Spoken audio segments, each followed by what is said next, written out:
If you have two shoes, please sell one and buy a sword. If you have two trousers, please sell one and buy a sword. Because now it is time for revolution. And this revolution is not going to be on streets. This revolution is not about burning cars. This revolution is not going to be on TikTok, on Facebook alone.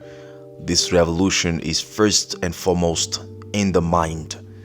It's about creating our own solutions, building our own cars and selling them instead of burning other people's cars. Peace and power, freedom and decolonization to all African people from wherever you find yourself. My name is King Kabbalah from the African Continental Unity Party. We greet you with our revolutionary greetings of peace and love. And thank you very much for tuning in again today on our weekly rendezvous where we talk about things that matter to us as African people. We talk about shaping the way or paving a way or the path towards our freedom and our emancipation, as it has been done by all our ancestors who have been fighting against imperialism. Our revolutionary ancestors, they have all done three things, these following three things. They have started, right? They have conscientized, and they have obviously spread the information. I don't know. How can I put it in better words? They have started, they have struggled, and they have spread the information. So in this weekly show that we are aiming to share information, because it's through information that people change their perception. The current perception that we have today is created by the international propaganda machine that has been subsidized by capitalist ideology. That's how we create, or that's how we have the people that think the way they think today, right? But among the same people who think in a certain way, being neo-colonized or being obviously persuaded or being fed with the information provided by the international propaganda machine, we have those who call themselves revolutionaries, such as myself, such as ourselves. In the ACUP, we think of ourselves as Pan-Africanist revolutionaries. Now it becomes more and more important for us to understand deeply what does the concept of revolution means, because we have seen a lot of people today on the continent who really claim to be revolutionaries. So it's very important that we talk about revolution, well, not into details mostly, but at least to talk about what is revolution and what is not revolution, maybe. And then we have at least a basic understanding of what we're talking about, because we may be talking about things that we are far from understanding the responsibility, the involvement, coming together with those things or those labels that we are attaching to ourselves, such as revolution, for example. Now, basically, when we talk about revolution, it doesn't mean a lot of things except change of values.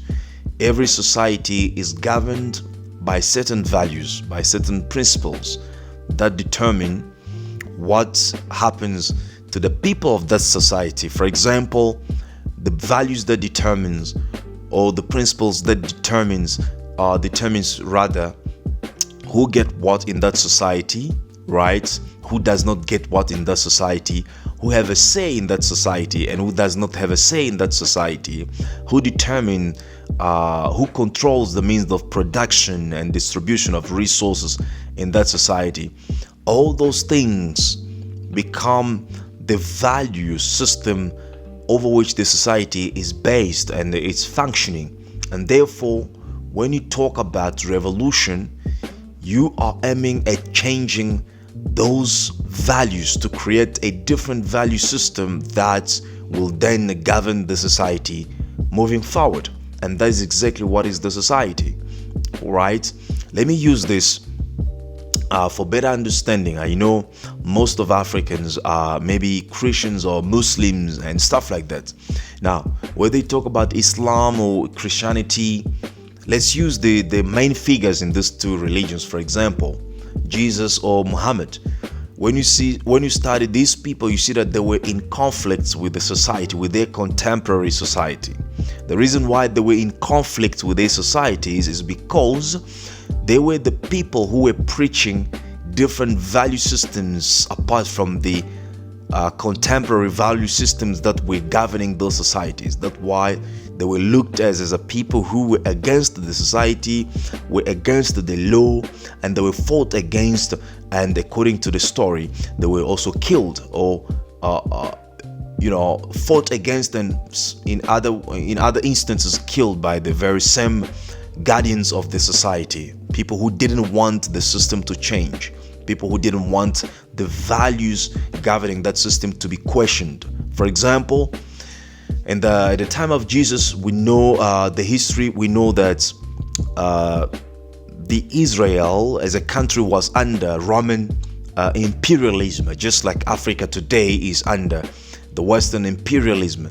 So now there came a guy who was preaching a kind of revolutionary teachings. For example, his teaching were like, it has been said that you must do ABC, but I'm telling you to do ZXY, right? It has been said that you must wash your hands before you eat, but I'm telling you that you can even eat without your hands being washed, because what defiles you is what comes out of you, is your habit, your character, is not exactly what goes in you. It has been said that you cannot work on Saturday, but I'm telling you to do something good every day, including on Saturday, to heal people, to help people, to do all these good things every day. So you see, he was coming with the different value systems to challenge the current value systems. This is what we call revolution, and he was persecuted because of that, right? According to the story, people accused him. He's saying he's God, he's saying Son of God, he's saying we shouldn't obey Caesar and all those kind of stuff, right? But I'm not gonna go in details. I was just trying to shed the light on the aspect of revolution. The same thing with Muhammad, right? He was fought against by his own society, right? And he has to run away, to even make his family run away, to go and find a shed in Africa, in Ethiopia. Right, so we know the story. So this is to say that revolution is first and foremost about change of values. So now, these so-called African revolutionaries who don't have anything to say against the capitalism with its consequences or bad effects on the African society, we have nothing to say against the Western value systems which is dominating the African culture and the African value systems. We have nothing to say against the foreign languages. We have embraced them so well. These African so-called revolutionaries who have embraced the Western educational system and down look on our ancestry education system, or even down look on our traditional chiefs. This cannot be revolution. This is not serious revolution. This is something else. I don't know what name to call it, but it's not a revolution. If you don't question the premise of the current system, you are not doing revolution, because revolution is first of all about changing the values, right? The values that govern the system.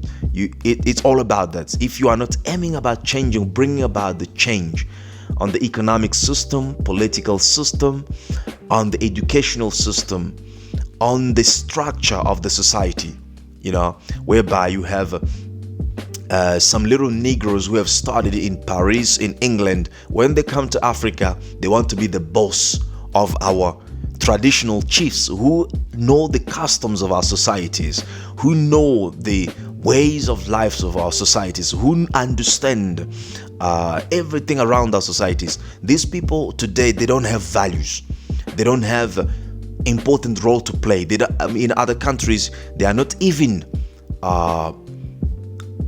invited to have a say in the political function of the society. They are excluded from having any political say, right? I'm talking about this, our chief or our traditional chiefs in Africa. But people who have been given the power are the people educated, are Negroes educated in Europe, in France, in America, who have been actually turned out upside down, inside out, alienated from African perspective and African culture. They are now the ones who are the boss of African society. They are the ones now who are the leaders over the traditional chiefs, are the ones now who decide, and are the ones now who claim to be revolutionary. Now, that is not how revolution should be. There's one politician in particular in Uganda, for example, who claims to be a revolutionary, so to say, right? Yet he trying to bring things like homosexuality in Uganda, and things like values that are not embedded in African culture and African ways of life. So we know a lot of things. We know a lot of these people who claim to be revolutionaries, but really what they are behind is actually Western agenda that they are trying to further or to push and to enforce into African people so that we cannot understand the reality. But that is not revolution. If you want to do revolution, you must be aiming to change the system. Malcolm X was a revolutionary. He was trying to change the system for African people, right? Thomas Sankara was a revolutionary. He was trying to change the system, right? That's the reason why even he changed the name of the country from what was it called again? From whatever it was called, I think it was called Volta or something like that, to Burkina Faso, right? And he tried to change the internal system, the internal structure of the country, and we know that he was fought against by the very system and its guardians, the same way that the old people that are mentioned in the beginning, like Muhammad and old Jesus and all those people, were fought against by the system that they were trying to change, or by the guardians of the system which they were trying to change. And this is a reality. Okay, so revolution cannot be something else but the change of the values. Look in the society in which you live. What are the values that dominates your society? You will see that there are capitalist values, there are mostly foreign values, where they talk about education, talk about economy, talk about politics, and today even the family values, the family structure is being changed.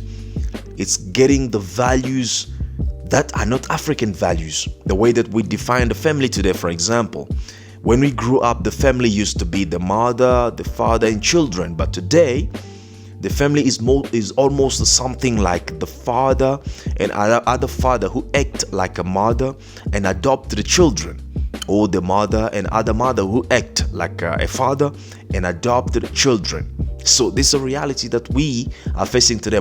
You cannot be a revolutionary by accepting these systems, by accepting these values. No, the values must change, because that's what revolution is all about, to change the values.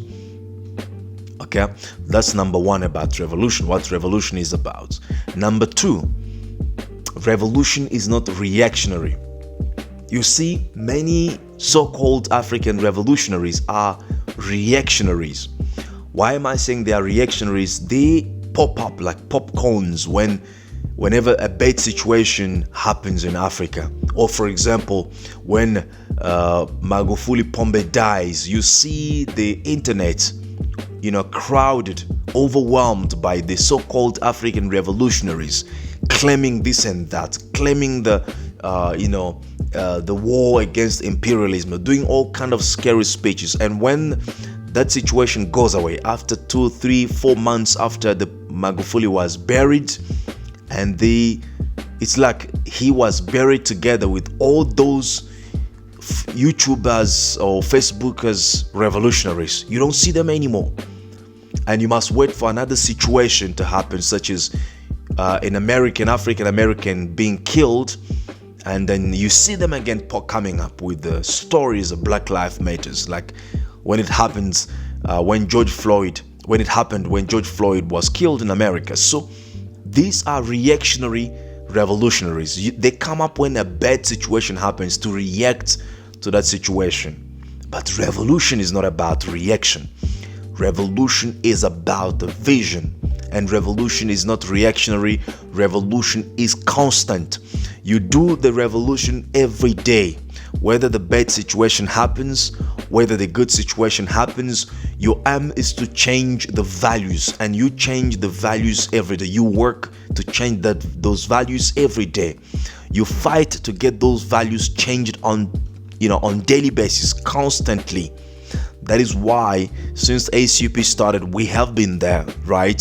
Year after year, we are there doing what we are trying to do, getting the message across, trying to attract our people, trying to train our people, trying to make them understand what is the proper value system through which Africa can become a better Africa that we wish, not Africa that Berlin Conference want, not Africa that imperialists want, because that will be Africa of slaves, of people who are subjugated to the authority of neocolonialism. You see, we have been there. We are not reactionaries. We don't disappear when the situations come and reappear when a bad situation happens, because we understand the system that we are fighting against, or the system that we want to change. The people who are behind this system, the capitalist or imperialist system, have invested a huge amount of money in think tanks groups studying every day, like your CIA, right? The espionage groups working every day to study any possibility of rising of Africa in order to undermine it before even that opportunity shows itself to African people. They're working on daily basis to undermine our efforts, to keep us in a condition where we are today, because the condition of African poverty is a condition of flourishing or of economic improvement of those who keep us in a condition of poverty. So they're working every day. We understand them. So there's no way that you will be able to change, or we will be able to change this situation by being reactionary, by only coming there when a bad situation happens and disappear when that situation is no longer there. You see, at that time of Magufuli, we had like thousands of members joining the party.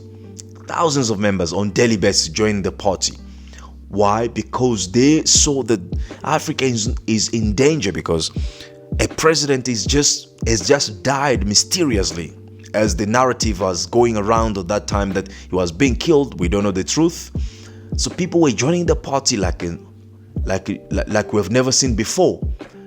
But when that situation, when that reality tried to go back far in the history, we see the situations come, and those who joined, many of them are not even to be found nowhere. They are quiet. They have forgotten their commitment, their promises, their engagements to work with the party, to develop the party. They've forgotten about all those things. It's after 3 years maybe when something else happened, then you see them coming up and asking questions such as, what has been happening to the party? Why don't we see the party growing? What happened to the party? But how can the party grow if you are not part of it? The party is not me, it's not other persons, not the party is all of us, because this is a common people's party. It's formed by common Africans, just like you and me, and therefore is our party. And for it to grow, I don't have to come and ask you the questions, how is party, or you don't have to come and ask me questions. We all need to get involved to ask ourselves, what do we do to get the party moving forward? It's a continental party. What do we do to get it implemented rather, or growing and established in our individual so-called countries, which in reality we call them colonial enclosure. So you see, revolution cannot be reactionary. And Dr. Umar said one thing very important. He said, when you react after your oppressor has acted, he controls your life. He controls your reality. Because if you have to act or to react only after I have done something wrong to you, after I have done something bad to you, then I do control your lives, because I do dictate when you are supposed to jump, how higher you are jumping, and when you are not supposed to jump, by what I do to you, right? But a revolutionary is not the one who's supposed to wait until something bad happens to him or to her so that he can begin now to talk on social media or to make all these kind of empty declarations that we don't even have commitment to them. Revolutionary is that one who works on constant basis, on every day, right? Works every day to get what he wants to be achieved. That's why we are here, speaking every week, doing what we do every time according to the possibility that we have today, and trying to enlarge our capabilities so that we can do more as we are growing with the party. So number 3, as I said, number 2 is a revolutionary is not, revolution cannot be reactionary. It's either constant. And number 3, every revolution is triggered by anger and frustration. You see, when people are deprived of the necessity of life, of basic needs, all that can make their lives flourishing and sustainable, when these conditions are deprived from people will get frustrated. And when that frustration grows and get to what we call to a summit, kind of, right? That frustration will trigger protest, and protest is a first step to the revolution, because rebellion, violent or non-violent, is a first step to a process of social change, right? The same thing with the process, a protest as well. That protest can be violent or non-violent, is the first step to a revolutionary agenda. Now, what revolution is not supposed to be based on protest, because when we do protest, we go on the streets, we burn cars, we burn tires, we block, we shut down the country, we freeze everything to make some demands. Now, revolution is not supposed to make demands. Revolution make things happen, because when you make demands, you are making those demands to the people that you believe have the power to make things happen for you. In other words, when you make demands, you indirectly put yourself in a situation where you believe you don't have the power to make things happen, but the power is with the people to whom you are addressing your demands. So that's how we protest, because mostly we protest for reason. We protest because we want increase in salary. We protest because we want service delivery. We protest because we want this, that, and that. And we are addressing those demands to the people we believe have the power to do those things for us. And by doing that, we also believe, or we also portray, that we don't have the power to make things happen for ourselves. So revolution cannot be based only on protest, even though protest is the first step of every revolutionary agenda. Because there's no way revolution will begin if people don't have, or if people have not reached that level of frustration where they cannot take it anymore, right? And when they cannot take it anymore, they must go on the streets, they must begin demanding, they must begin protesting. But the revolution begins there, but is not stopping with that. Revolution must end with an agenda or with a vision. In other words, revolution cannot be led by frustrations, even though it's started by frustration, but revolution must be led or guided by an agenda or by a vision. Let me repeat that again. Every revolution will be triggered by frustration of the people, but that revolution cannot be successful if it is led by the frustration alone. It must be rather be guided and led by a vision, and an agenda clearly defined. That's how revolution should be. For example, in this case, we are all frustrated. We are all frustrated with imperialism. Africa is a rich land. Africa has resources that can make our lives better. But we as African people, we are impoverished, languishing in poverty and all these conditions of precarity. And we cannot take this anymore. And we don't want this lifestyle for our children. So this is frustration. And this frustration has triggered us to begin something that we call the African Continental Unity Party. We have started. What can we do to change this situation? Right? Being led by this frustration, we transformed this frustration into an energy that is governing our lives every day to do what we are doing in terms of the African Continental Unity Party in order to change this system, this sickness of the system which creates so miserable conditions to so many African people. So the vision that we have is to re-establish Africa as a global power base. That is the vision, and that is what guides us every day. That is what leads us every day. It's not our frustration of how we are being impoverished, of how Africa is impoverished while we have lots of resources in Africa. No, it's not that frustration that guides us, because if that frustration was the one that guiding us, we were going to be every day on streets, burning cars, burning factories owned by other people, burning tires. But as ACP, we haven't even organized a street protest, which sometimes other Africans want to see. For them to give you approval, they must see you organizing street protests and stuff like that, which we don't condemn anyway. We will at some point strategically organize those things, but our main objective of this revolution is to achieve the goal or the agenda that we have, is to be led not by the frustration but by the vision that we have, which is to re-establish Africa as a global power base. Because what we understand is these conditions persist and will persist as long as Africa remains in her state of powerlessness. But the only way to solve this problem or to change this reality is to give Africa its dimension of global power or global influence or global domination. That dimension that Africa had in the past is what we need to give Africa back, and by doing that, we will solve all our problems.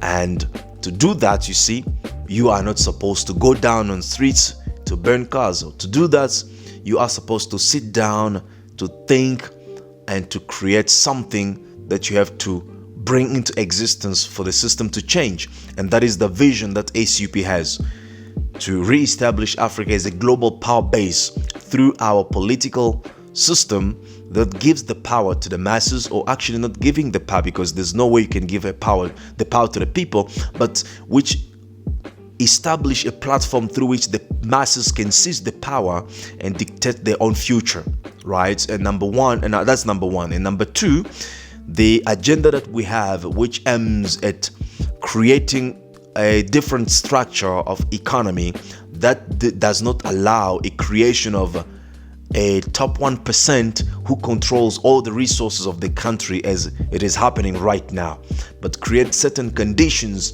that allows every people in the society to control the resources, the distribution, and the production of the wealth in that society. So that's what our revolution is aiming at. So let me summarize what I've been talking about revolution so far. Number one, revolution is about change of values that govern the society, and you should begin by changing the values that govern your own life. First of all, what are the values that govern your life, right? There are many people who don't even have values in life. They can jump on anything that happens to them, or that seems normal, that seems good to them, or that seems attractive to them, without analyzing the premise of that whatever thing they do, they jump on.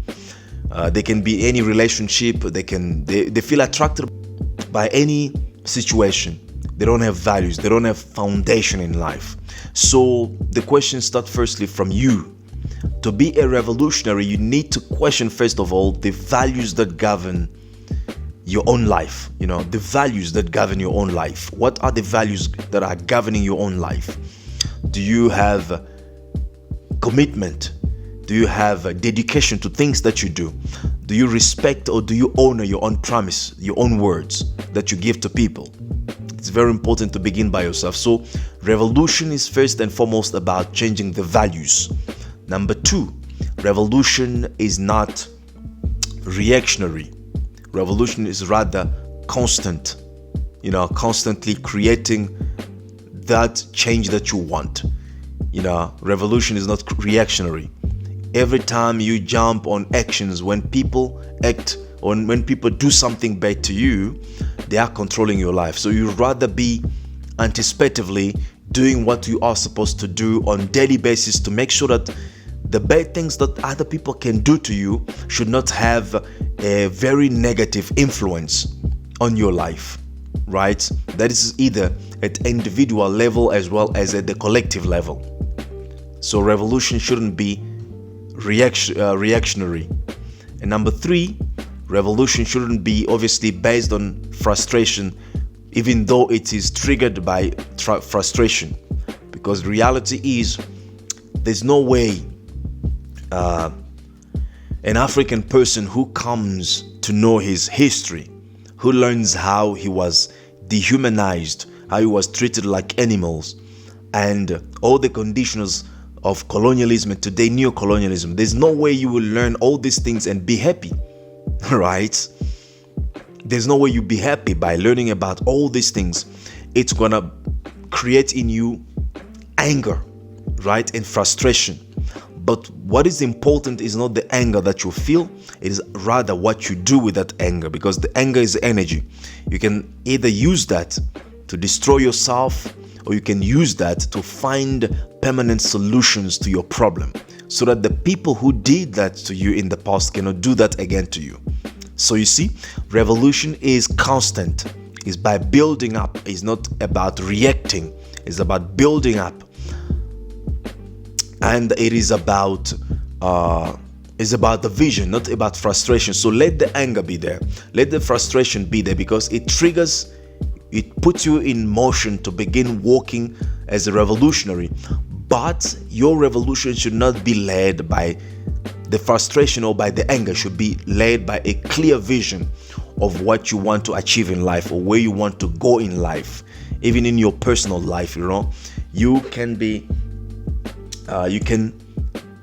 get frustrated about the way that people treat in your family or in your environment or things that are happening.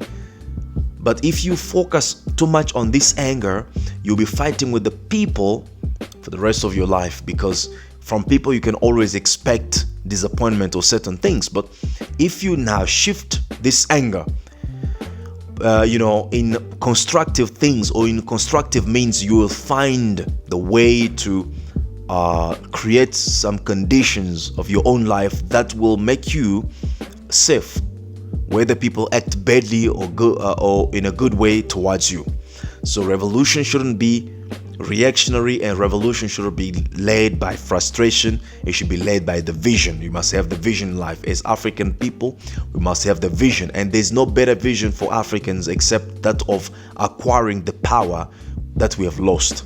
Because the conditions in which we have today, the things that are happening to our lives today as African people are due to our powerlessness.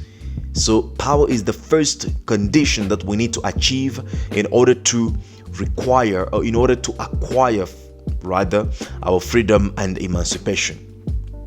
So you, as I've said, to summarize, you cannot be a revolutionary and be in love of your so-called country. Whether you are from Nigeria, you are from Congo, you are from Ghana, there's no way you will be a revolutionary but be in so much in deep love with that country, because that country is a colonial enclosure, is a colonial project created by your colonizer to keep you in that enclosure where you are being controlled and you are being dominated. So if you are revolutionary aiming to change the values, the first thing that we need to change at the continental level as revolutionary is the status of our so-called countries. They were not created by God, they were not created by our ancestors, they were created by our colonizers and oppressors. There's no way you can be a revolutionary Pan-Africanist and embrace these countries. It is a total contradiction, and it makes your revolution null and of non-effect, because you're fighting for nothing. If you are not aiming about changing the values, then that revolution aims for nothing. Maybe it aims to improve the capitalist industry and the people who are oppressing Africa. So you see, if you are true revolutionary, you need to be able to make that decision whereby you look at your country that you love so much as a colonial project, and then begin to aim at the creation of us as African people that will give us the freedom that we want, the emancipation that we want, the power that we want, the economy that we want, the freedom, everything that we want. We need to imagine what we want or what we need to create now, and the best thing is African nationalism. That's the best thing that we need to come up with. We need to make the whole Africa as a country to African people on the continent and abroad. So your country must die, actually. That country colonially created must die so that the new African nationalism can be born. And that is the aim of revolution. That's how we change the values.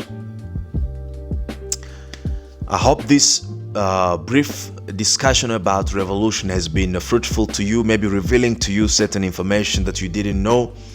You can also further your research on that to make yourself fully equipped with the knowledge so that we can together participate in this struggle for African liberation and emancipation. Because without right information and without knowledge, we will be making lots of mistakes. We might be even working against ourselves while we think that we're working for ourselves. So knowledge is the key on this journey of African liberation and emancipation. So if this has been productive and fruitful to you, we ask you, if you want to join us in this agenda, please join the ACUP, because this revolution will be more impactful if it is organized. And organized means if you are working together with the same people with other people of the same mindset. So join us in the ACUP, or Free-Minded Pan-African Academy. According to your skills, your aspirations, we have lots of platforms through which we are working economically, educationally, or politically to create the conditions that we want for Africa. So please also like the video and subscribe to our channel and share the video to get more people getting in touch with the message, if you like it indeed. And thank you very much for your time. To finish, I will finish as always. If you have 2 shoes, please sell one and buy a sword. If you have 2 trousers, please sell one and buy a sword, because now it is time for revolution. And this revolution is no longer on the streets. This revolution is in the mind. Peace and power, freedom and decolonization to all African family from wherever you are. Thank you very much for watching, and see you next time.